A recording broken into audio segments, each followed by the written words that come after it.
First we had cats, now we've got doggos. It's Dogs Organised Neatly that came out this week, and it's a 2D puzzle game where it's an OCD sufferer's dream come true. Every level is divided into squares, and what you've got is dogs around the outside with different shapes, and you need to place those dogs inside the level, completely covering up all of the squares. It's a bit like a Tangrams puzzle, but just with dogs.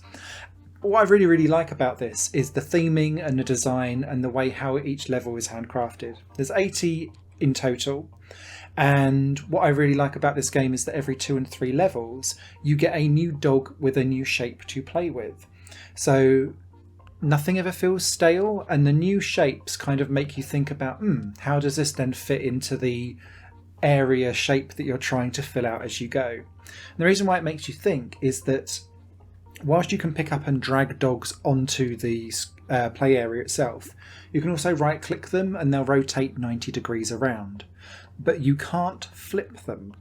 And this is really key for when you've got like Z and S shaped style stuff, or ones where the tail's jutting out at the side, so it's like a 2x2 with a 1 square stuck on the end, because you're like, I want that to be in that direction, and you can't flip it to be like that, so then you have to kind of pull it all apart and then reorganise it back in a way that makes sense to you.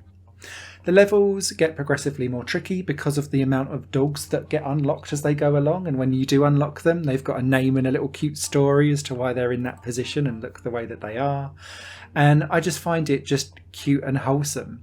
My only minor criticism is that this is very much a carbon copy of Cats Organised Neatly. There's no any progression, there's no additional game mechanics or anything like that, but they've nailed this type of very simplistic 2D puzzle game down to a T, and they've got the theming, the design, the cuteness right.